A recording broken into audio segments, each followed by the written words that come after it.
Shalom Shalom. இந்த காலை இது வேத தியானத்திற்கு உங்களை வருக என்று வரவேற்கிறேன். இப்பொழுதும் யாத்ராகமம் 23ஆம் அதிகாரத்தை நாம் தியானிக்கும்படியாக கடந்து வந்திருக்கிறோம். முதலாவதாக நம் தலைகளை தாழ்த்தி தேவனை நோக்கி பார்ப்போம். எங்களை அதிகமாக நேசிக்கின்ற எங்கள் அன்பின் பரலோக தந்தையே, ஆசீர்வதிக்கப்பட்ட இந்த காலை வேலைக்காக உமக்கு நன்றி செலுத்துகிறோம் தகப்பனே. இந்த நாளிலும் ஆண்டவரை உம்முடைய பிரமாணங்கள் எங்களோட என்ன பேசப் போகிறது என்பதை எங்கள் பரிசுத்த ஆவியானவரை உம் சித்தத்தின்படி எங்களுக்கு வெளிப்படுத்துவீராக. எங்களை முழுவதுமாக நீர் ஆட்கொண்டு பலப்படுத்தப் போகிற கிருபைக்காக உமக்கு நன்றி. சகல துதி கன மகிமை ஒருவருக்கே எடுக்கிறோம். இயேசுவின் ரத்தம் ஜெயம், இயேசுவின் நாமத்தில் பிதாவே, ஆமென். நாம் எல்லாரும் உட்காரலாம். இன்னைக்கு நாளில் நம்ம என்ன அதிகாரத்தை தியானிக்க போகிறோம் என்று பார்த்தால் யாத்ராகமம் 23ஆம் அதிகாரத்தை நாம் தியானிக்கும்படியாக கடந்து வந்திருக்கிறோம். நேற்றைய தினத்தில் கூட நம்ம பார்த்தோம். யாத்ராகமம் 22ஆம் அதிகாரத்தை நாம் தியானித்தோம். அந்த 21 22 23 இந்த 3 அதிகாரங்களும் கர்த்தருடைய கட்டளைகளையும் அவருடைய பிரமாணங்களையும் குறித்து பேசுகிறது. நேற்றைய அதிகாரத்தில் கூட நம்ம கடைசி வசனத்தில் நம்ம பார்த்தோம்னா அதில் என்ன சொல்லப்பட்டிருக்கு அப்படின்றத நம்ம வாசிக்கலாம். 22:31 வசனத்தை நான் வாசிக்கிறேன். நீங்கள் எனக்கு பரிசுத்த மனுஷராக இருக்க கடவீர்கள், வெளியில் பீருண்ட மாம்சத்தை புசியாமல் அதை நாய்களுக்கு போட்டு விடுங்கள். அப்போ ஆண்டவர் இந்த வசனத்தோடு என்ன இடைப்பட்டு கொண்டிருக்கிறார் என்றால், நீங்கள் என்னுடைய பரிசுத்த ஜாதியாக ராஜரீக ஆசாரிய கூட்டமாயும் நான் உங்களை தெரிந்து கொண்டிருக்கிறேன், நான் உங்களை அழைத்திருக்கிறேன் என்று தேவன் சொல்லுகிறார். அப்போ அந்த ஜனங்கள், இஸ்ரவேல் ஜனங்கள் சீனாய் மலைக்கு அடிவாரத்தில் கடந்து வராங்க. அங்கே தேவன் அவர்களோடு இடைப்பட்டு கொண்டிருக்கிறார். அவர்களுக்கான கட்டளைகளையும் நியமங்களையும் அவர் கூறிக்கொண்டிருக்கிறார். அப்போ 10 கட்டளைகளை அவர்களுக்கு கொடுத்திருக்கிறார். எப்படி அந்த கட்டளைகளை கொடுத்தார்? அந்த மற்ற தேசங்களிலிருந்து இஸ்ரவேல் தேசங்கள் பரிசுத்தமாக்கப்பட்ட ஜனங்களாக, பரிசுத்தமாக்கப்பட்ட ஒரு தேசமாக, அவர்களை பிரித்து எடுக்கப்பட்ட ஒரு தேசமாக அவர்கள் காணப்பட வேண்டும் என்பதே. அப்போ அவர்கள் வாழ்கின்ற வாழ்க்கை முறையை வைத்தே அந்த வித்தியாசத்தை நாம் காண முடியும்.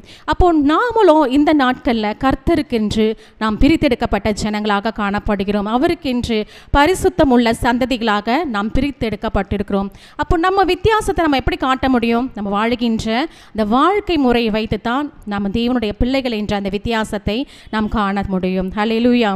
அப்போ இஸ்ரவேல் தேசம் தேவனால் ஆசீர்வதிக்கப்பட்ட ஒரு தேசமாக இருந்தது. அப்போ தேவன் அந்த தேசத்தை ஆசீர்வதித்து கட்டளைகளையும் பிரமாணங்களையும் கற்பனைகளையும் அந்த மக்களுக்கு கொடுத்து கொண்டிருக்கிறார்.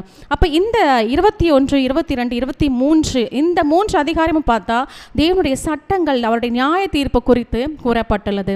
இப்போ இந்த அதிகாரத்துக்கு நம்ம போகிறதுக்கு முன்னாடி நம்ம ஒரு புதுசாக ஒரு இடத்துக்கு போகிறோம். அந்த புதிய இடத்துக்கான ஒரு வழி தெரியல அப்படின்னா நம்ம என்ன யூஸ் பண்ணுவோம்? ஜிபிஎஸ் இல்லைனா ஒரு கூகுள் மேப் யூஸ் பண்ணி நம்ம போக வேண்டிய இடத்த நம்ம கண்டுபிடிச்சி அந்த இடத்த போவோம்.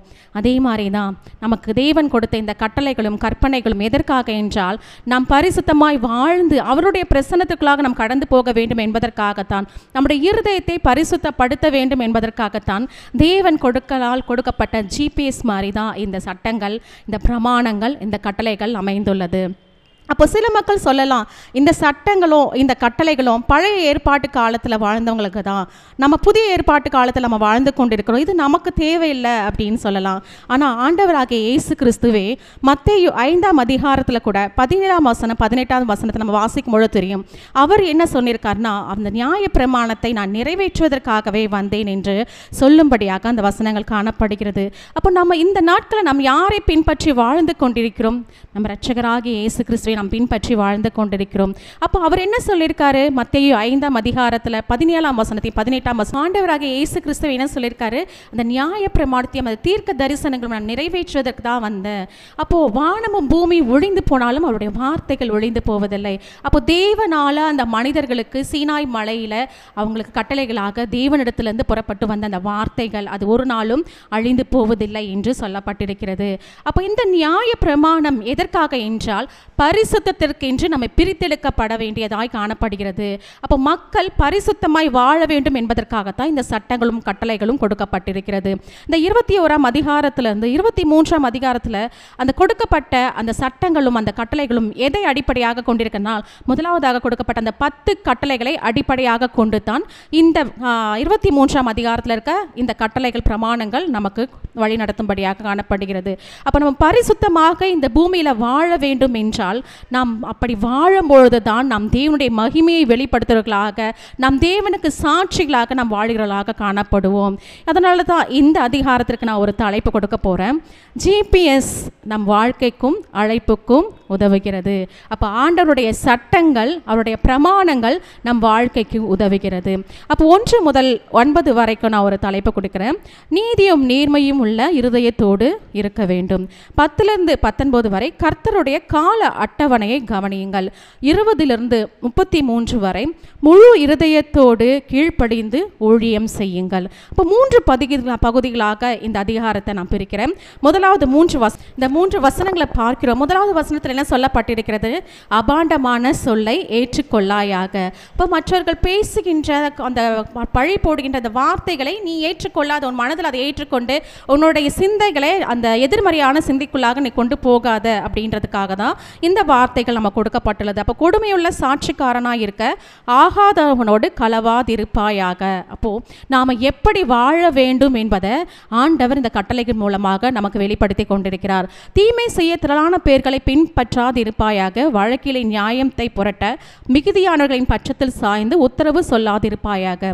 அப்போ தீமை செய்யறதுக்குன்னு ஒரு கூட்டம் இருக்குன்னா அந்த கூட்டத்தை பின்தொடர்ந்து நான் அந்த வழியில் போகிறேன், அவங்களோட போனாதான் என்ன அவங்க ஏற்றுக்கொள்ளுவாங்கன்னு சொல்லி நீ தீமை செய்கிற அந்த கூட்டத்தோடு நீ சேராமல் இரு.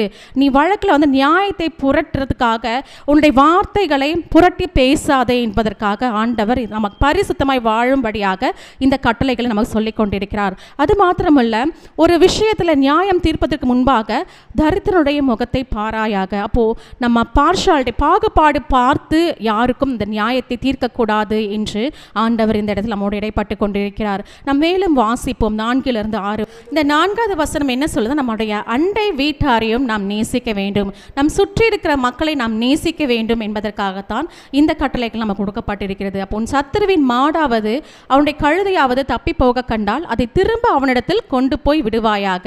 அப்போ அவனோட உனக்கு என்ன வந்து பகை இருந்தாலும் சரி, நீ அவனை நேசிக்க வேண்டும். உன்னை நேசிப்பது போல் நீ பிறனையும் நேசிக்க வேண்டும் ஆண்டவர் சொல்றாரு. அப்போ பிரதான கட்டளையா நமக்கு என்ன கொடுக்கப்பட்டிருக்கிறது என்று பார்த்தால் புதிய ஏற்பாட்டில் கூட உன்னிடத்தில் நீ அன்பு கூறுவதை போல பிறனிடத்தில் நீ அன்பு கூற வேண்டும் என்று. அப்போ இதில் ஆண்டவர் நம்முடைய அண்டை வீட்டாரையும் நம் சுற்றி இருக்கிற ஜனங்களையும் நாம் நேசிக்க வேண்டும் என்று ஆண்டவர் வெளிப்படுத்தி கொண்டிருக்கிறார். அப்போ அவங்களுடைய மாடாவது ஆடாவது கழுதையாவது தப்பி போச்சுன்னா போகட்டும் நல்லதா இருக்கும் அப்படின்னு சொல்லி நம்ம நினைக்கக்கூடாது. அவர்கள்ட்ட திரும்பி எடுத்துட்டு வரும்போது தான் நம்ம பகைக்கிறவர்களும் நம் சத்துருக்களும் நம் மீது அன்பு செலுத்தி நம்மை நேசிக்க அது ஒரு வழியாக அமையும். ஹல்லேலூயா. அப்போ உன்னை பகைக்கிறவனுடைய கழுதை சுமையோடு விழுந்து கிடக்க கண்டாயானால் அதற்கு உதவி செய்யாதிருக்கலாமா? அவசியமாய் அவனோடு கூட அதற்கு உதவி செய்வாயாக. அப்போ மற்றவர்களுக்கு நாம் உதவி செய்யணும் அப்படின்றத ஆண்டவர் வெளிப்படுத்துகிறார். அப்போ ஆண்டவர் எவ்வளோ ஒரு நல்ல ஒரு தேவன், நாம் எப்படி வாழ வேண்டும், நாம் கிறிஸ்தவர்களாக இருக்கிறோம், நம் கிறிஸ்தவ அந்த மார்க்கத்தை எப்படி மற்றவர்களுக்கு காண்பிக்க முடியும், நம்ம இயேசு கிறிஸ்துவை பின்பற்றுகிறோம் என்பதை நாம் மற்றவர்களுக்கு எப்படி வெளிப்படுத்த முடியும் என்றால் நம் வாழுகின்ற வாழ்க்கை முறையை பார்த்து தான் இவர்கள் ஆண்டவருடைய பிள்ளைகள், இவர்கள் கிறிஸ்தவர்கள் என்று சொல்லும்படியாக நாம் வாழ வேண்டும் என்பதற்காக இப்படிப்பட்ட கட்டளைகளை தேவன் கொடுத்து கொண்டிருக்கிறார். உன்னிடத்தில் இருக்கிற எளியவனுடைய யாச்சியத்தில் அவனுடைய நியாயத்தை புரட்டாயாக. இப்போ பாகுபாடு இல்லாதபடி அவர்கள் நியாய தீர்ப்பு கோர வேண்டும். இந்த 6லிருந்து 9 வரைக்கும் நம்ம வாசிக்கும் போது இந்த நியாயாதிபதிகளும் தலைவர்கள் எடுக்கிற அந்த முடிவை பற்றி அது கூறுகிறது. அப்போ ஒரு நியாயாதிபதியாக இருந்தாலும் சரி, ஒரு தலைவனாக இருந்தாலும் சரி, ஒரு மக்களுடைய விஷயத்தில் அவங்க நியாய தீர்ப்பு சொல்வதற்கு முன்பாக அவர்கள் வந்து பாகுபாடற்ற இருதயம் உள்ளவர்களாக பார்க்க வேண்டும். ஒருவேளை பணக்காரர்களுக்கு ஒரு நியாயமும் ஏழைகளுக்கு ஒரு நியாயமும் அப்படிப்பட்டதாக அவர்களிடத்தில் காணப்படக்கூடாது. அவர்களுடைய பாரபட்சமற்ற இருதயமாக அவர்கள் இருக்க வேண்டும். அப்போ அவர்கள் எப்படி இருக்கணும்? நியாயாதிபதி நிமிர்ந்து நியாயத்தை புரட்டாமல் பரிதானம் வாங்காமல் அவர்களுக்கு அவங்கள நியாயத்தை சொல்ல வேண்டும் என்பதாக கூறப்பட்டிருக்கிறது. நாம் 9ஆம் வசனம் வரை. அப்போ நாம் எந்த காரியத்துக்கு நாம் தூரமாக இருக்க வேண்டும் என்றால் கள்ள காரியத்திற்கு, அதாவது மற்றவர்கள் பார்க்கவில்லை நான் பாவம் செய்கிறேன் அப்படின்ற அந்த காரியத்திற்கு நாம் தூரமாக விலகி காணப்பட வேண்டும். ஒரு பெற்றோர்கள் எப்படி தன்னுடைய பிள்ளைகள் எப்படி நடக்க வேண்டும் என்று சொல்லுகிறாங்கன்னா, தன்னுடைய அனுபவத்தின் பாதையில் அவங்க கடந்து வந்திருப்பாங்க, அந்த கஷ்டத்தெல்லாம் அனுபவிச்சிருப்பாங்க, நீ இந்த பாதையில் போகாத. ஆண்டவர் மிகவும் நல்லவர். அவர் நம்மை நேசிக்கிற நம்முடைய பரமபிதாவாக காணப்படுகிறார். அவர் நாம் எப்படி நடக்க வேண்டும், நாம் எப்படி பரிசுத்தமாக வாழ வேண்டும் என்பதற்காக நமக்கு அவர் கட்டளைகளை கொடுத்து கொண்டிருக்கிறார். அப்போ எந்த காரியத்திற்கு நாம் தூரமாக இருக்க வேண்டும் என்றால் கள்ள காரியத்திற்கு நாம் தூரமாக இருக்க வேண்டும். குற்றம் இல்லாதவனையும் நீதிமானையும் கொலை செய்யாயாக. அப்போ மற்றவர்களை நாம் கொலை செய்யாதபடி காண வேண்டும். அடுத்தது பார்த்தோன்னா நம் துன்மார்க்கனை நீதிமான் என்று தீர்க்க மாட்டேன். அப்போ நியாயத்தை நான் புரட்டி போட மாட்டேன், அவர்களுக்கு பாரபட்சம் பார்த்து அவர்களுக்கு ஏற்ற தீர்ப்பை நான் கொடுக்க மாட்டேன், நான் நேர்மையாக இருப்பேன் அப்படின்றதுக்காக தான் இந்த வசனங்கள் நம்மோடு இடைப்பட்டு கொண்டிருக்கிறது. பரிதானம் வாங்காது இருப்பாயாக. இப்போ பரிதானம்னா என்ன? லஞ்சம். இப்போ லஞ்சம் வாங்கும் பொழுது அப்போது நாம் செய்கிற காரியங்கள் நம்ம தைரியமாக செய்ய முடியுமா? ஆனால் ஒரு நாள் முடியாது. ஒரு பொய்யான காரியமாக தான் கூனை குறுகி மனசாட்சியை நடுக்கத்தோட தான் அதை செய்வோம். நீங்கள் பரிதானம் வாங்காது இருப்பாயாக என்று ஆண்டவர் சொல்கிறார். அப்போ பரிதானம் வாங்காமல் நேர்மையாக நாம் நடக்கும் பொழுது நிச்சயமாகவே நம்முடைய உள்ளத்தில் எப்படி இருக்கும்? நான் ஆண்டவருக்கு என்று நான் இருக்கிறேன், நான் ஆண்டவருக்கு என்று வைராக்கியமாக இருக்கிறேன் அப்படின்ற ஒரு அந்த எண்ணம் வரும்பொழுது நாம் நிமிர்ந்து நின்று மற்றவர்களுக்கு நாம் நியாய தீர்ப்பு அளிக்கும்படியாக ஒரு நியாயாதிபதியாக அந்த நியாயாதிபதிகளும் தலைவர்களும் எழும்பி நிற்க முடியும். ஹல்லேலூயா. அப்போ நாம் எப்படி இருக்க வேண்டும்னா பார்வையுள்ளவர்களை குருடாக்கி நீதிமான்களின் வார்த்தைகளை புரட்டும். அப்போ பரிதானம் வாங்கினா அவங்க என்ன பண்ணுவாங்க? முற்றிலும் மாறுபட்ட ஒரு பொய்யனாக அவங்க காணப்படுவாங்க. அவங்க பார்வையுள்ளவர்களை குருடராகவும் மாற்றுவாங்க, நீதிமான்களின் வார்த்தைகளை புரட்டியும் பேசுவாங்க. அப்போது அந்த லஞ்சம் நம்ம வாங்கக்கூடாது என்று ஆண்டவர் கூறிக்கொண்டிருக்கிறார். ஹல்லேலூயா. அந்நியனை ஒடுக்காயாக. எகிப்து தேசத்தில் அந்நியர்களாயிருந்த நீங்கள் அந்நியனுடைய இருதயத்தை அறிந்திருக்கிறீர்களே. அப்போது இஸ்ரவேல் ஜனங்கள் இதுவரைக்கும் எகிப்தில் அடிமைத்தனங்களாக ஒரு அந்நியர்களாக இருந்தாங்க. அப்போ நீங்கள் அந்த பாடுகளின் வழியாக நீங்கள் கடந்து வந்திருக்கீங்க. அப்போ உங்களுக்கு அவர்களுடைய இருதயம் எப்படி இருக்குன்றது தெரியும். அப்போ நீங்களும் உங்ககிட்ட வர அந்நியர்களை நீங்கள் ஒடுக்காதீங்க, அவர்களுக்கு உதவிகளை செய்யுங்க அப்படின்னு சொல்லி ஆண்டவர் சொல்றாரு. அப்போ அந்த இஸ்ரவேல் ஜனங்கள் எகிப்தில் எத்தனையோ கொடுமைகளை அனுபவித்திருப்பாங்க. அப்போ உங்ககிட்ட வர அந்நியர்கள் அந்த மாதிரி கொடுமைகளை அனுபவிக்காதபடி அவர்களுக்கு நீங்கள் உதவி செய்ய வேண்டும் என்று தேவன் வாக்குத்தத்தம் கொடுத்து கொண்டிருக்கிறார். ஹல்லேலூயா. அப்போ இந்த கற்பனைகள் அந்த இஸ்ரவேல் ஜனங்களை தேவனுடைய பரிசுத்தத்திற்கு என்று அவர்களை நடத்தும்படியாக சீனாய் மலையில் அவர் கட்டளைகளை கொடுத்து கொண்டிருக்கிறார். ஹல்லேலூயா. நாம் மேலும் 10 நாம் 12 வரை. அப்போ இந்த 10வது வசனத்தில் என்ன குறிப்பிட்டிருக்கு? 6 வருஷம் நீ உன் நிலத்தில் பயிரிட்டு அதன் பலனை சேர்த்துக்கொள். இந்த 2வது பகுதிக்கு நான் ஏற்கனவே ஒரு தலைப்பு கொடுத்தேன், தேவனுடைய கால அட்டவணையை கவனியுங்கள். அப்போ ஆண்டவர் ஒவ்வொரு காலத்திற்கும் ஒரு கால அட்டவணையை நியமித்திருக்கிறார். அப்போது அதை நம்ம என்ன பண்ணோம்? பின்பற்றி நடக்க வேண்டும். அப்போ 6 நாள் என்ன பண்ணோம்? அவங்க 6 வருஷம் அந்த நிலத்தில் பயிர் செய்கிறாங்க, அதன் பலனை சேர்த்து கொள்ள வேண்டும் என்று சொல்லுகிறார். அப்போ பரிசுத்த ஓய்வு வருடம், அந்த ஷாபத் இயர் அப்படின்றது மாதிரி வருது. அப்போ பண்டிகை நாட்கள் எல்லாம் ஆண்டவர் கொடுத்த எல்லா பண்டிகை நாட்களும் நம்ம வாழ்க்கையில் முக்கியமானதாக காணப்படுகிறது. நம்ம ஆண்டவரை பின்பற்றும் பொழுது அவர் நமக்காக நியமித்த அந்த காலங்களையும் நாம் பின்பற்ற வேண்டிய அவசியமாக இருக்கிறது. அப்போ தேவனுடைய வெளிப்பாடுகளாக இந்த வார்த்தைகள் நம்ம மத்தியில் கடந்து வந்து கொண்டிருக்கிறது. ஹல்லேலூயா. அப்போது இந்த 7வது நாள் என்ன சொல்லப்பட்டிருக்கிறதுனா, 7ஆம் வருஷத்தில் உன் ஜனத்தில் உள்ள எளியவர்கள் புசிக்கவும் மீதியானதை வெளியின் ஜந்துக்கள் தின்னவும் அந்த நிலம் சும்மா கிடக்க விட்டு விடுவாயாக. உன் திராட்சை தோட்டத்தையும் உன் ஒலிவ தோப்பையும் அப்படியே செய்வாயாக. அப்போ 6 வருஷம் நீங்கள் பயிரிட்டு அதன் பலனை சேர்த்து கொள்ள போகிறீங்க. 7வது வருஷம் அது ஏழைகளுக்கு என்று நீங்கள் விட்டுவிட போகிறீங்க. அதுதான் என்ன சொல்கிறாங்க? ஷாபத் இயர் என்று சொல்லப்படுகிறது. அப்போ ஹீப்ருல இந்த ஷாபத் இயருக்கு ஸ்மித்தா அப்படின்னு சொல்லப்பட்டிருக்கு. இதற்கு அர்த்தம் என்ன பார்த்தா விடுதலையாக்குதல், அதை ரிலீஸ் பண்ணுறது அப்படின்னு. அப்போது இந்த இடத்துல ஆண்டவர் சொல்கிறாரு, ஏழைகளையும் நீ போஷிக்க வேண்டும். அப்போ ஆண்டவருடைய பார்வையில் எல்லோரும் நல்லா இருக்கணும் அப்படின்ற மாதிரி காணப்படுகிறது. அப்போ வெளியின் ஜந்துக்கள் தினவும் அந்த நிலம் சும்மா கிடக்க விட்டு விடுவாயாக. அப்போ ஆண்டவர் எத்தனை ஒரு அன்பான ஒரு கிருபையுள்ள ஒரு தேவனாக இருக்கிறார். அனைத்து ஜீவன்களும் அதை நிலத்தின் கனியை புசிக்க வேண்டும் என்று தேவன் வாஞ்சையுள்ளவராக இருக்கிறார். உன் திராட்சை தோட்டத்தின் ஒலிவத்தோப்பையும் அப்படியே செய்வாயாக. அப்போ இதில் பார்க்கிறோம், அவர்கள் அந்த 7வது வருஷத்தில் அந்த நிலத்தை சும்மா விட்டு அவர்கள் ரெஸ்ட் எடுக்கணும். அப்போ ஆண்டவர் கூட என்ன பண்ணார்? 6 நாள் இந்த பூமியை வானத்தையும் படைத்து அது நல்லதென்று கண்டு 7ஆம் நாள் ஓய்ந்திருந்தார். அந்த 7ஆம் நாளை ஆசீர்வதித்தார் என்று நம்ம பார்த்திருக்கிறோம். அப்போ அந்த பரிசுத்த அந்த ஆண்டை நாம் கொண்டாட வேண்டும் என்று, அது ஆசரிக்கப்பட வேண்டும் என்று தேவன் விரும்புகிறார். கடந்த 2021-22ஆம் ஆண்டில் கூட இந்த ஸ்மித்தா என்ற இது இஸ்ரவேலர்களால் ஆசரிக்கப்பட்டது.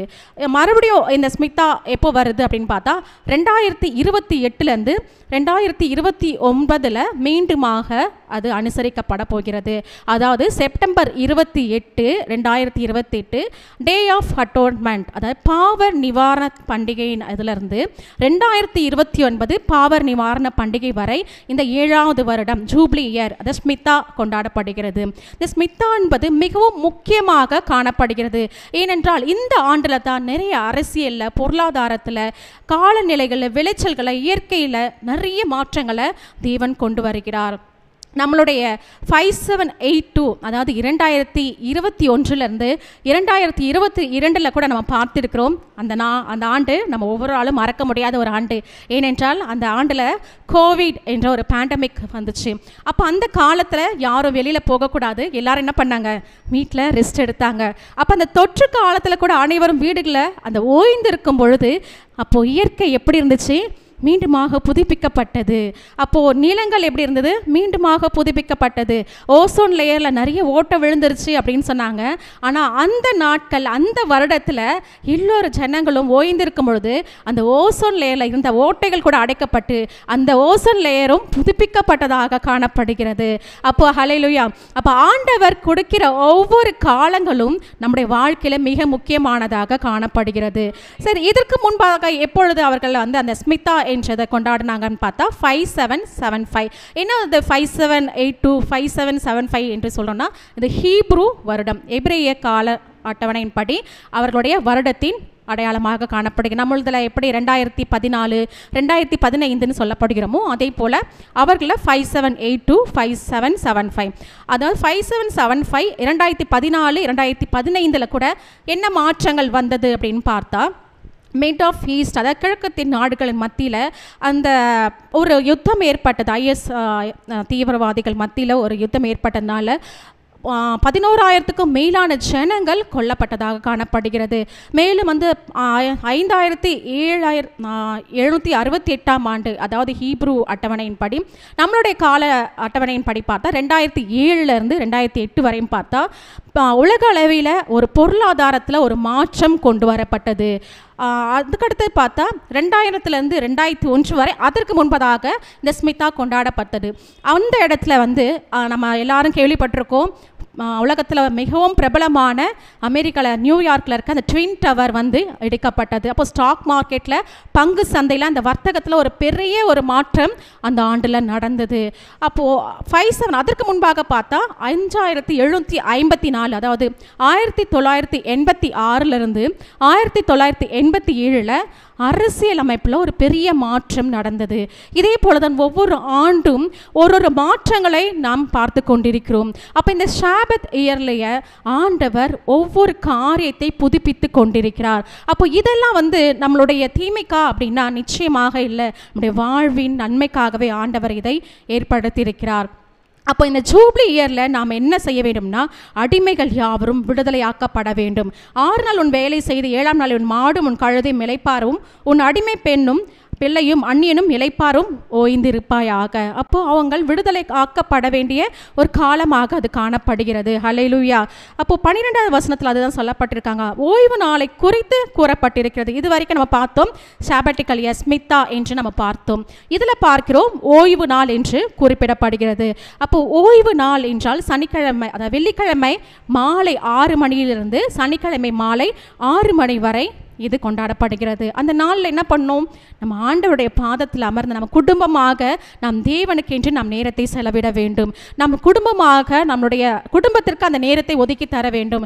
ஆண்டவருடைய நம்மளுடைய தனிப்பட்ட நேரத்தை ஒதுக்கி நாம் தேவனை ஆராதிப்பவர்களாக நாம் காணப்பட வேண்டும். அதற்காகத்தான் ஆண்டவர் இந்த ஓய்வு நாளை பரிசுத்தமாக பிரித்தெடுத்திருக்கிறார். ஹல்லேலூயா. இந்த ஓய்வு நாளை நாம் எப்படி ஆசரிக்க வேண்டும் என்றால், அந்த நாளில் எந்த ஒரு வேலையும் செய்யக்கூடாது. ஏனென்றால் இதற்கு முன்பதாக அதிகாரத்தில் கூட நம்ம பார்த்திருக்கிறோம், ஆண்டவர் வானத்தையும் பூமியும் சிருஷ்டித்து 7ஆம் நாளில் ஓய்ந்திருந்தால் அதை ஆசீர்வதித்தார் என்று நாம் பார்த்திருக்கிறோம். அப்போ ஆண்டவர் 7ஆம் நாளை ஆசீர்வதித்திருக்கிறார் என்றால் அவருடைய கட்டளைகளை பின்பற்றி நம் தேவனுடைய சமூகத்தில் இளைப்பாற வேண்டும் என்பதற்காகத்தான்.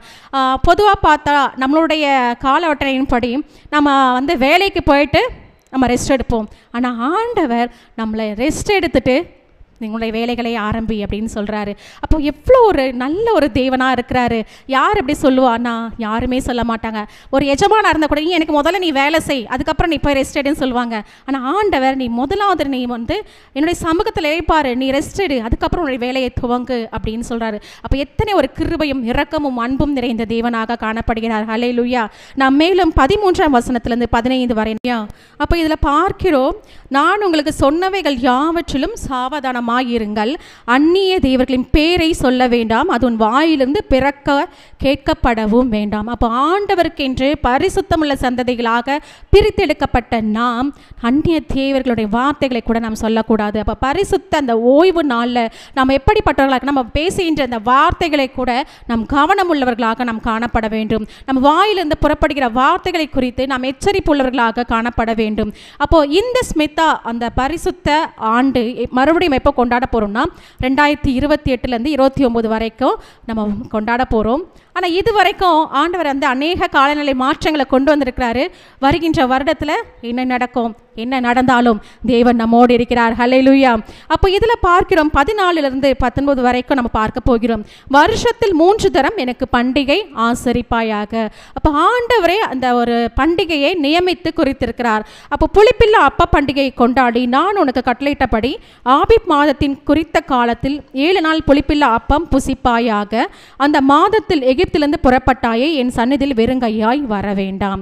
அப்போ ஆண்டவர் சொல்றாரு, இந்த பண்டிகைகளை குறித்து அவர் பேசி கொண்டிருக்கிறார். அப்போ புளிப்பில்லா அப்ப பண்டிகை கொண்டாடி, அப்போ இஸ்ரவேல் ஜனங்களும் அந்த எகிப்தின் அடிமைத்தனத்திலேருந்து அவங்க கடந்து வராங்க. அந்த பார்வோன் இருதயம் கடினப்பட்ட பொழுது இந்த கடைசியான தலைச்சன் பிள்ளைகள் சங்காரத்தன் அப்போ அவங்க பஸ்கா பண்டிகையை அவர்கள் கொண்டாடுகிறார்கள். அப்போ என்ன அவர்கள் சாப்பிட்டாங்கன்னா, 1 வயது பழுதற்ற ஆட்டுக்குட்டி, புளிப்பில்லா அப்பம், கசப்பான கீரை. அப்போது அதை அவங்க ஆசரித்து அந்த நிலைக்கால்களை அந்த ஆட்டுக்குட்டியின் ரத்தத்தை பூசி அவர்கள் அந்த பாதையிலிருந்து அவர்கள் கடந்து வந்ததை நினைவு கூறும்படியாக நீ அதை ஆசரிக்க வேண்டும் என்று ஆண்டவர் இந்த இடத்துல சோரிக்கொண்டிருக்கிறார். அப்போது நம்மளுடைய வாழ்க்கையில் எந்தெந்த பாதைகளின் வழியாக நாம் கடந்து வந்து கொண்டிருக்கிறோம். அப்போ ஆண்டவர் நம்முடைய வாழ்க்கையில் நிறைய அற்புதங்களை செய்திருக்கலாம், நிறைய அடையாளங்களை செய்திருக்கலாம். ஆனால் இந்த பண்டிகை நாட்களை நம் ஆலயத்திற்கு கூடி வந்து நம் தேவனுக்கு நன்றி செலுத்துகிறவர்களாக நாம் காணப்பட வேண்டும். நாம் அவரை ஆராதிக்கிறவர்களாக அவருடைய பிரசன்னத்திற்குள்ளாக வர வேண்டும் என்று தேவன் வாஞ்சிக்கிறார். நம்ம குடும்பமாக கூடி எப்படி நம்ம ஒரு விஷயத்தை நம்ம இது பண்ணுறோம், அது மாதிரி சபையாக கூடி நம் தேவனை ஆராதிக்கும் பொழுது தான் நமக்குள்ளாக விசுவாசம் பெருக செய்யும். ஹல்லேலூயா. அப்போ நம்ம விசுவாசத்தை பெருக செய்ய வேண்டும் என்றால் நம் சபையாக கூடி வந்து நாம் ஒரு மனதோடு நம் தேவனை ஆராதிக்க வேண்டும் என்று கூறப்படுகிறது. இந்த பண்டிகை நாட்களை தான் பொதுவாக எழுப்புதல் உண்டாகும் என்று கூறப்பட்டிருக்கிறது. அப்போ இஸ்ரவேல் தேசம் சுமார் 2000 ஆண்டுகளுக்கு முன்பாக அழிக்கப்பட்டிருந்த சூழ்நிலையில் 1948 மீண்டுமாக புதுப்பிக்கப்பட்டது. அவர்கள் இன்னும் அந்த பண்டிகைகளை ஆசரித்து வருகிறார்கள். அப்போ புதிய ஏற்பாட்டில் அது தான் இந்த பண்டிகையெல்லாம் கிடையாது. பழைய ஏற்பாட்டில் தான் இந்த பண்டிகை, நம்ம ஏன் கொண்டாடணும் அப்படின்னு கிடையாது. புதிய ஏற்பாட்டில் கூட இயேசு கிறிஸ்து கூட இந்த பண்டிகைகளை ஆசரித்திருக்கிறார். ஹல்லேலூயா. அப்போஸ்தல நடவடிக்கைகளை கூட நம்ம பார்த்துருக்கிறோம். சீஷர்களும் இந்த பண்டிகைகளை ஆசரித்திருக்காங்க. புதிய ஏற்பாட்டு சபைகள் இந்த நாளில் இந்த பண்டிகைகளை ஆசரிக்க வேண்டும். தேவன் வந்து அவர்கள் குறித்திருக்கிறார். அனைத்து ஆண்களும் அந்த பண்டிகைகளை முதலாவது கடந்து வர வேண்டும் என்று நாம் இந்த நாளில் கூட நம்ம ஜெபிக்க போய் நம்முடைய சபைகளில் கூட ஆண்கள் முதலாவதாக எழும்ப வேண்டும். அவர்கள் தேவனை தேடி ஓடி வர வேண்டும். அவர்கள் தேவனுக்கு ஊழியம் செய்யும்படியாக தம்மை அர்ப்பணிக்க வேண்டும் என்று நாம் ஜெபிக்க வேண்டிய காலகட்டத்தில் நாம் நின்று கொண்டிருக்கிறோம். அப்போ ஒவ்வொரு ஆண்களும் இப்படிப்பட்ட பண்டிகைகள் அவர்கள் முன்பதாக கடந்து வர வேண்டும், தன்னுடைய குடும்பத்தை அவர்கள் கொண்டு வர வேண்டும் என்று பார்க்கிறோம். ஹல்லேலூயா. அப்போ நீ வயலில் விதைத்த உன் பயிர் வேலைகளை முதற் பலனை செலுத்துகிற அறுப்பு கால பண்டிகையும் வருஷ முடிவில் நீ வயலில் உன் வேலைகளின் பலனை சேர்த்து தீர்ந்த போது சேர்ப்பு கால பண்டிகையும் ஆசரிப்பாயாக.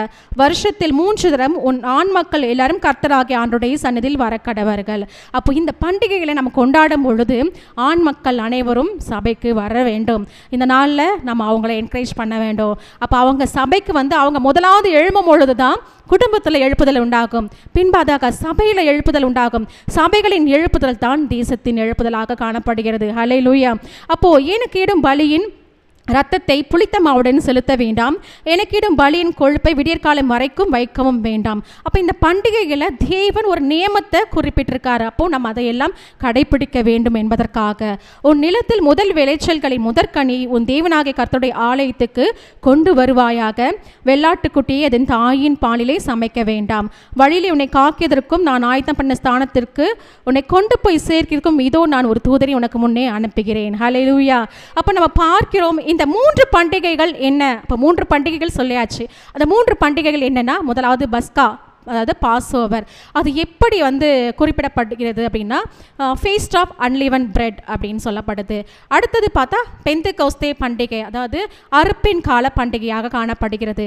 அதுக்கடுத்தது ஃபீஸ்ட் ஆஃப் கேதரிங், அதாவது டேபர்னக்கல், சுக்கோத், ஒரு கூடார பண்டிகையாக காணப்படுகிறது. அப்போ இந்த 3 பண்டிகையும் நம் தேவனுடைய சமூகத்தில் கடைபிடிக்க வேண்டியவர்களாக காணப்பட வேண்டும். ஹல்லேலூயா. அப்போ இந்த நாட்களில் நம்மளுடைய பலன்களை தேவனுடைய சமூகத்தில் நாம் கொண்டு வந்து வைக்க வேண்டும். நம்மளுடைய நேரமாக இருந்தாலும் சரி, நம்மளுடைய வாழ்க்கையில் என்னென்ன பலன்களை தேவன் கொடுத்திருக்கிறாரோ அது தேவனுடைய பாதத்தில் நாம் அர்ப்பணிக்கிறவர்களாக நாம் காணப்பட வேண்டும். அதை தான் நம்ம பார்த்துருக்கோம். இந்த பஸ்கா பண்டிகை புதிய ஏற்பாட்டில் கொண்டாடப்பட்டிருக்கிறதான்னா அது புதிய ஏற்பாட்டோட வெளிப்பாடாகத்தான் அது கொண்டாடப்பட்டிருக்கிறது. ஏனென்றால் அந்த பஸ்கா பண்டிகை எதை குறிக்கிறது என்றால் இயேசு கிறிஸ்துவே மெய்யான மேசியா என்பதை குறிப்பதாக காணப்படுகிறது. எப்படி அந்த ஆட்டுக்குட்டியை அவர்கள் பலியிட்டு அந்த நிலைக்கால்கள் அந்த ரத்தத்தை பூசினார்களோ, இன்று நமக்காக அவர் ரத்தத்தை சிந்தி நம்மை மீட்ட அந்த நினைவு கூறும்படியாக அந்த பஸ்கா பண்டிகை அமைந்துள்ளது. இந்த பெந்தெகோஸ்தே பண்டிகை புதிய ஏற்பாட்டில் தான் நம்ம நடந்திருக்கு நம்ம நினைக்கிறோம். ஆனால் பழைய ஏற்பாட்டு காலத்தில் சீனாய் வனாந்திரத்தில் அக்கினிமயமாய் தேவன் இறங்கினார். இதற்கு பின்பதாக அப்போஸ்தலர்கள் மத்தியில் அவர் வல்லமையாக இறங்கினார். அவருடைய வல்லமை அவர்கள் நடுவில் ஊற்றப்பட்டது என்று நம்ம பார்க்கிறோம். அப்போ பிதாவினால் வாக்குத்தத்தம் பண்ணப்பட்டதை பெரும்படியாக தான் நாம் அனைவரும் கூடி வர வேண்டும் என்று இந்த இடத்துல சொல்லப்பட்டிருக்கிறது. அப்போ சுக்கோத் என்ற அந்த கூடார பண்டிகையில் நம் மத்தியில் தேவன் இருக்கிறார், அவருடைய வாசஸ்தலம் நம் மத்தியில் இருக்கிறது என்பதை வெளிப்பாடாகத்தான் இந்த கூடார பண்டிகை கொண்டாடப்படுகிறது. ஹல்லேலூயா. அப்போ வருகின்ற ஏப்ரல் 15, 16 கூட நம்ம பஸ்கா பண்டிகை கொண்டாட போகிறோம். அப்போ ஆண்டவருக்கு நம்முடைய முதற் பலன்களை நாம் கொண்டு வந்து சேர்க்கிறவர்களாக நாம் காணப்பட வேண்டும். ஹல்லேலூயா.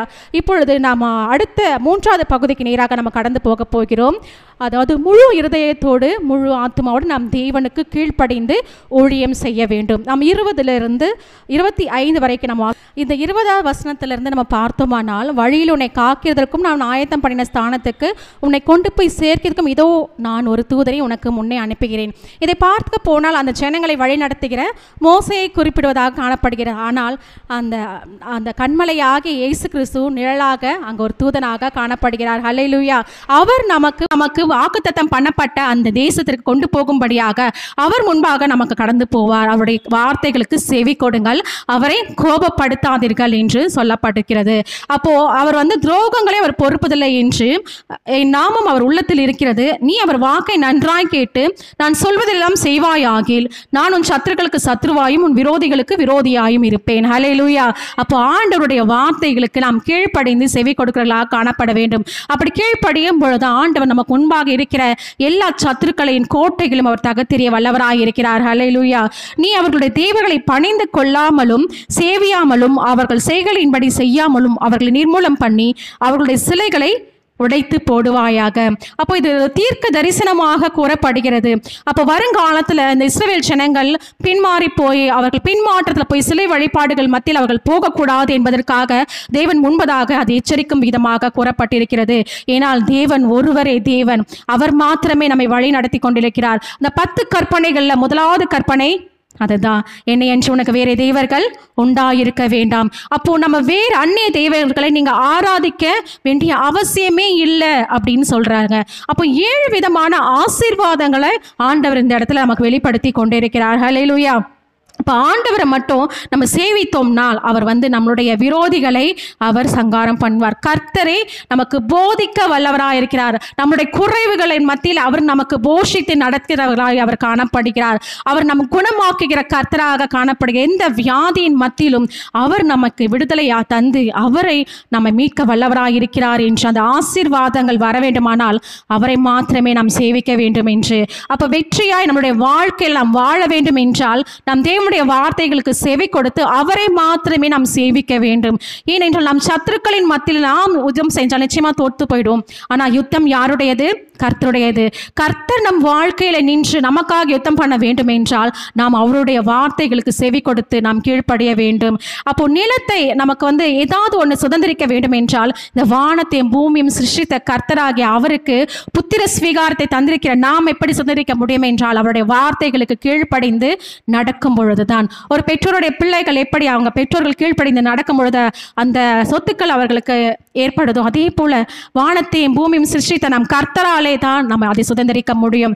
அப்போ அவரை விட்டு நம் சிலை வழிபாடுகள்ல நம்ம போனோம்னா இந்த ஆசீர்வாதங்கள் எல்லாம் நமக்கு சாபமாக மாறும் என்று சொல்லப்பட்டிருக்கிறது.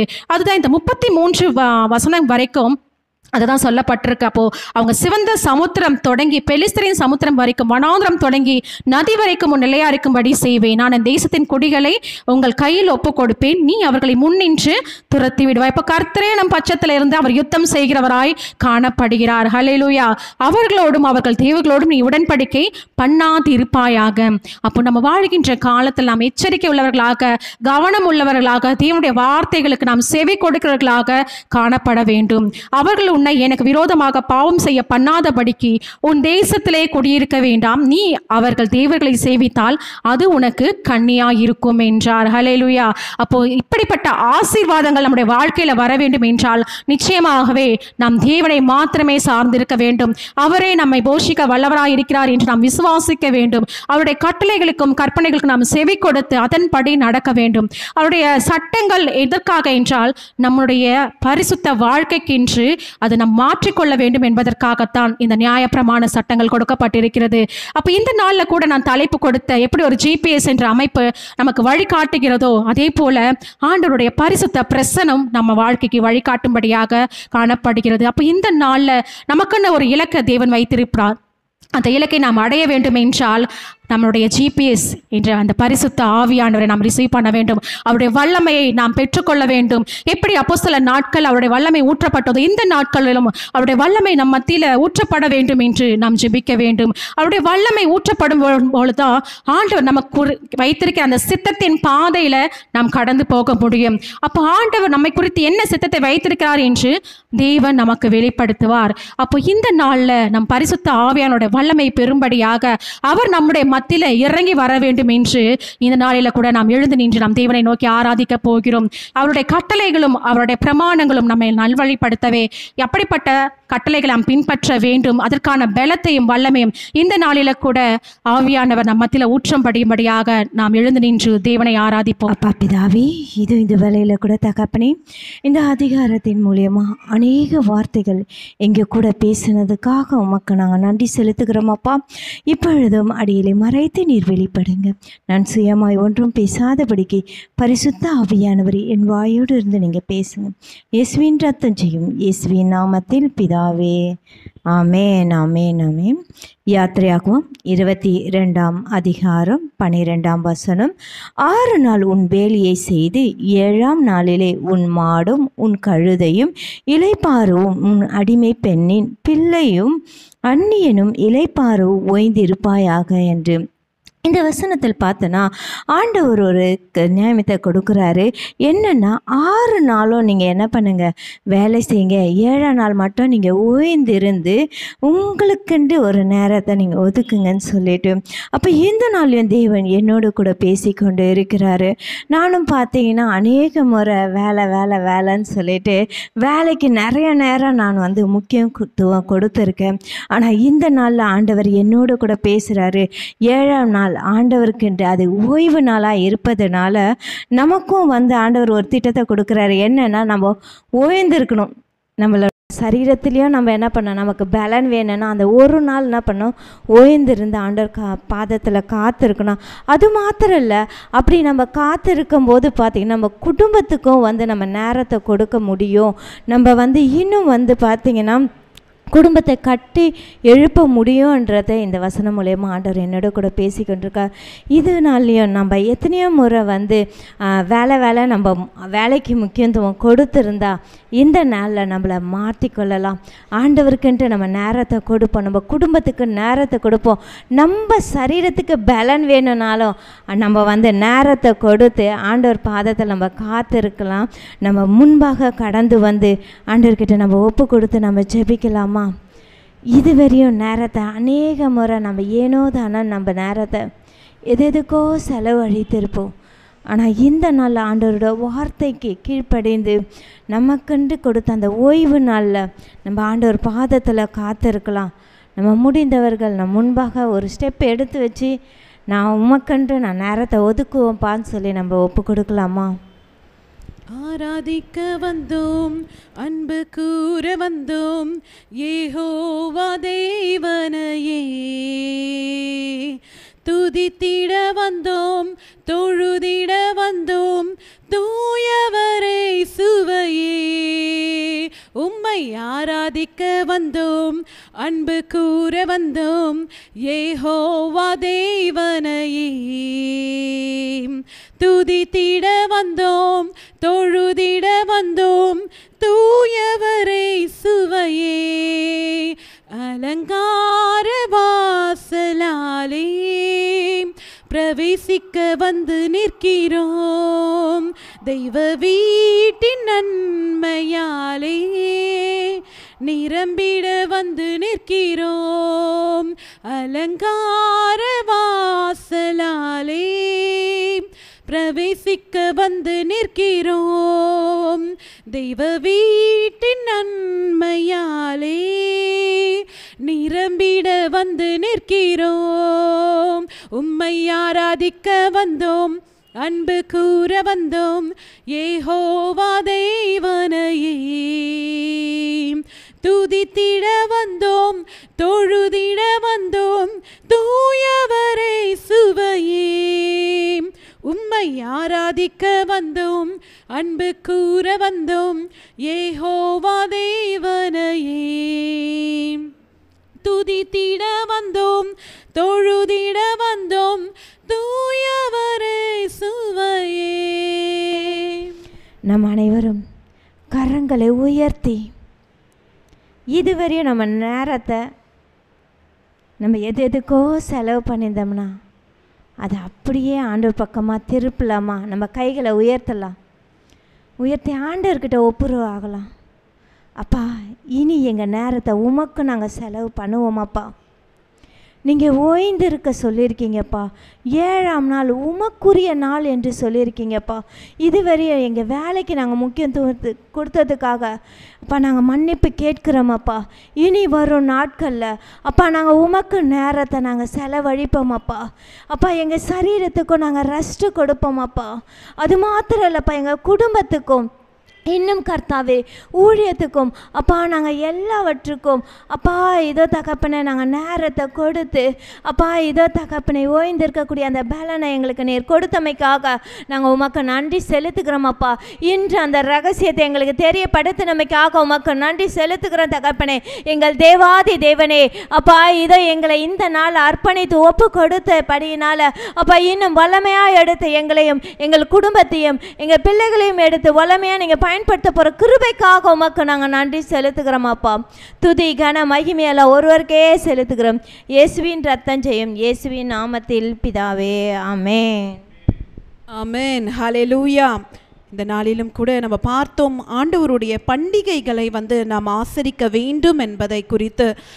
ஆண்டவருடைய பெரிதான கிருபையினால் நம்மளுடைய GI 611 சபை ஆண்டவருடைய பண்டிகைகளுக்கு முக்கியத்துவம் கொடுக்கிற சபையாய் இருக்கிறது. ஹல்லேலூயா. நாம் ஆண்டவருடைய பண்டிகைகள் வேதாகமத்தில் குறிப்பிட்ட எல்லா பண்டிகைகளையும் நாம் ஆசரித்து கொண்டு வருகிறோம். அது மாத்திரம் அல்ல, நம்முடைய குடும்பத்திற்கும் நாம் முக்கியத்துவம் கொடுக்க வேண்டும் என்பதை வேதவசனம் சொல்லுகிறது. அதனால தான் நம்மளுடைய சபையிலையும் அந்த 7th டே சாபத் அன்னைக்கு நம்ம இளைப்பாற வேண்டும், நம்முடைய குடும்பத்தோடு நல்ல டைம் ஸ்பெண்ட் பண்ணோம். ஏன்னா இந்த 6 நாட்களும் நம்ம வேலை நிமித்தம் நம்ம ஓடிக்கொண்டே இருக்கிறோம். ஆனால் அந்த 7வது நாள் தான் வந்து நம்ம குடும்பத்தோடு நம்ம நேரம் செலவிடும் போது அந்த குடும்பத்தில் இருக்கிற ஒரு சில பிரிவினை கூட அன்றைக்கு வந்து அந்த குடும்ப மக்களோடு நம்ம குடும்பத்தாரோடு இணையும் போது அது மீண்டுமாக வந்து மறுசீரமைக்கப்படுவதை நம்ம காண முடிகிறது. அப்போ இந்த நாளிலும் கூட ஆண்டவருடைய வார்த்தைகளையும் அவருடைய பிரமாணங்களையும் நாம் கை கொள்ளும் போது, அவருடைய வார்த்தையை கேட்டு நாம் அப்படியே கீழ்ப்படிந்து நடக்கும் போது, வேதாகமத்தில் இந்த யாத்ராகமம் 23வது அதிகாரம் 25 வசனம் சொல்லுகிறது, உங்கள் தேவனாகிய கர்த்தரையே சேவிக்க கடவீர்கள், அவர் உன் அப்பத்தையும் உன் தண்ணீரையும் ஆசிர்வதிப்பார், வியாதியை உன்னிலிருந்து விலக்குவார், கர்ப்பம் விழுகிறதும் மலடும் உன் தேசத்தில் இருப்பதில்லை, உன் ஆயுசு நாட்களை பூரணப்படுத்துவேன், எனக்கு பயப்படும் பயத்தை உனக்கு முன் செல்லும்படி செய்வேன், நீ செல்லும் இடமில் உள்ள ஜனத்தார் எல்லோரையும் கலங்கடித்து உன் சத்துருக்களை எல்லோரும் முதுகு காட்ட பண்ணுவேன் என்று இன்றைக்கு நம்ம ஒரு தீர்மானம் பண்ணுவோமா? இதுவரைக்கும் நம்ம ஆண்டவருக்கு முக்கியத்துவம் கொடுக்காம ஆண்டவர் சொல்லுகிற கட்டளைகளையும் பிரமாணங்களையும் நம்ம கை கொள்ளாமல் இருந்தோம் என்றால் இந்த நாளில் ஆண்டவர் சொல்றாரு, இனியாவது என்னுடைய வார்த்தைகளை கேட்டு என்னுடைய பிரமாணங்களுக்கு நீ முக்கியத்துவம் கொடுக்கும் போது நான் உன் அப்பத்தையும் உன் தண்ணீரையும் ஆசிர்வதிப்பேன் என்று கர்த்தர் சொல்லுகிறார். அது மாத்திரம் அல்ல, நம்மளுடைய வாழ்க்கையில் எந்த விதமான மலட்டுத்தன்மையை நாம் காண்பதில்லை. கர்த்தர் நம்முடைய ஆயுசு நாட்களை பூரணப்படுத்துவேன் என்று அவர் வாக்குத்தத்தம் கொடுக்கிறார். அது மாத்திரம் அல்ல, நம்மை கலங்கடிக்க நினைக்கிற சத்ருக்கு முன்பாக கர்த்தர் நம்மை வாழ வைத்து நமக்கு எதிராய் வருகிற சத்ருவை கர்த்தர் வீழ்த்தி போடுவார் என்று இந்த வேளையில கூட நம்ம இந்த நேரத்தில் நம்ம அர்ப்பணிப்போம்.